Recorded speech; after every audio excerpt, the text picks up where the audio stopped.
ये सदगुरु माता सुदीक्षा सविंदर हरदेव जी महाराज जी की जय। झूठ झूठ में हम रह रहे हैं और सत्य की हम कदर नहीं कर रहे हैं। सत्य सनातन शाश्वत निरंकार प्रभु परमात्मा सदैव काल रहने वाले, और ये जो सूरज चांद सितारे हमें दिख रहे हैं ये सब मिटने वाले हैं। जल अग्नि धरती सब मिटेंगे एक दिन। आकाश वायु जीव सब मिटने वाले हैं। हमें इस झूठ के कवच में रहना आ रहा है, पर हम सच्चाई को पाने की कोशिश कर नहीं रहे हैं। ये सत्य जो है सदैव हमारे साथ है। कितने कितने युगों से हम भटक रहे हैं, पर इस सत्य की पहचान नहीं कर रहे हैं। समय पर आए हुए सदगुरु माता सुदीक्षा जी हमें समझा रही हैं कि इस परम सत्य से नाता जोड़ो। ये तुम्हें दिख सकते हैं, इनके दर्शन हो सकते हैं, ये दूर नहीं है। यदि कोई पास है तो परमात्मा ही तुम्हारे पास है, तुम्हारे बनाने वाले अविनाशी जिनका नाश नहीं होता है। ये सृष्टि सारी जो तुम्हें दिखाई दे रही है ये तुम्हारी नहीं है, इसे अपनी मत समझो। ये भगवान के खिलौने हो तुम सब, और इन्होंने इस बार तुम्हें मानव चोले में भेजा है, और उसमें भी समय पर तुम्हें चुन लिया है। कितने कितने ब्रह्मांडों में तुम्हें चुना है, तो मुक्ति के हकदार बन जाओ। पर मैं मानव जैसा तो दिख रहा हूँ, देह तो मेरी मानव जैसी है, पर सोच मेरी पशुवत है। अभी भी इधर उधर चढ़ने की मेरी बारी है। इस हीरे जैसे जन्म को कोड़ियों बीच में रुला रहा हूँ। एक सच्चा धन मेरे हाथ लगा है, उस सच्चे धन को मैं संभाल नहीं पा रहा। परमात्मा सच्चा धन यदि मेरे साथ है परमात्मा का, तो इससे मेरे भौतिकता के कार्य रुक नहीं रहे हैं, वरन और हमें अध्ययन में रिवीजन में समझाया जा रहा है कि तप तपस्या जो करनी है वो मन से करनी है, त्याग बुरी आदतों का करना है। संत निरंकारी मिशन एक आध्यात्मिकता की क्रांति है। यहाँ धर्म परिवर्तन नहीं है, दासी से भी नहीं कराया गया परिवर्तन। दासी को भी बहुत रिश्तेदारों ने, मिलने वालों ने उठा उठा के भगाया कि अब तुम सरदारों में पहुंच गई हो, फंस गई हो, अब तुम्हारा काम यहाँ पर नहीं है।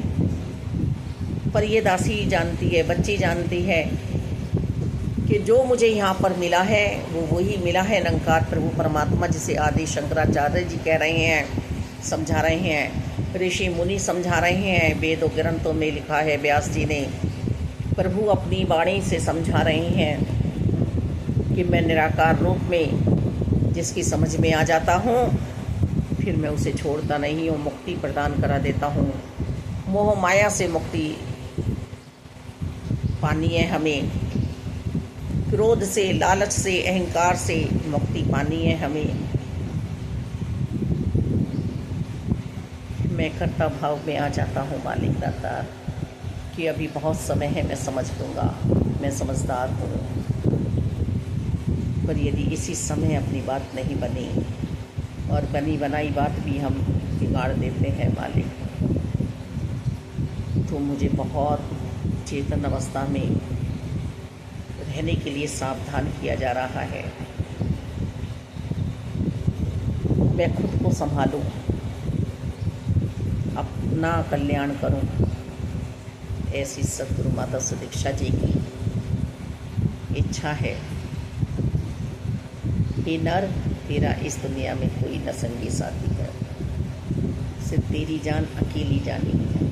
और ऐसा भी नहीं है कि गृहस्थी से छुड़ा रहे हैं, फर्जों से छुड़ा रहे हैं, कर्तव्य पूरे नहीं करने हैं। मेरे सदगुरु जी ने चौथा प्रण ही हमें दे दिया है कि गृहस्थी में रहकर गृहस्थ आश्रम में ही संन्यास लेना है।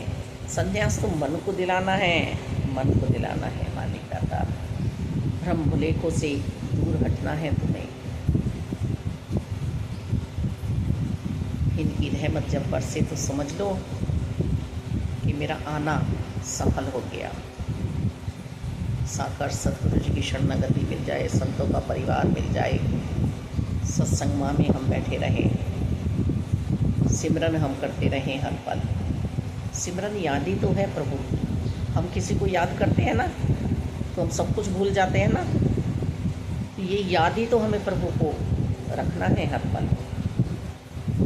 जिसे हम याद कर रहे हैं मन ही तो दे देते हैं, हम उसे अपना दिल ही तो दे बैठते हैं। रिश्ता चाहे कोई भी हो, बेटा बेटी, पति, प्रेमी, माता पिता, उसमें लगा रहता ना हमारा ध्यान। तो हमारा ध्यान हमें परम सत्ता में लगाना है, निरंकार में। तो बाकी सब कर्म करते चले जाने हैं, कोई भी कर्म हमें रोकना नहीं। मेरे मालिक, हम इस जगत में ऐसे रहें जैसे कमल रह रहा है जल के अंदर, कीचड़ के अंदर, पर उसका लेप अपने ऊपर, पानी की बूंद अपने ऊपर नहीं टिका रहा है। इस मायावी जहान में रहते हुए मायापति को हम याद रखें हर पल। सेवा भाव से हम रहें, जो भी हम काम करें वो सेवा ही तो है। सतगुरु माता से दीक्षा जी ये सेवा परवान करना बच्चा मालिक दाता। तो ही निरंकार मैं तेरी शरणा में है। मेरा मुझ में कुछ नहीं, जो कुछ है सो तेरा, तेरा तुझको सौंप के क्या लागी है मेरा। धन्यवाद।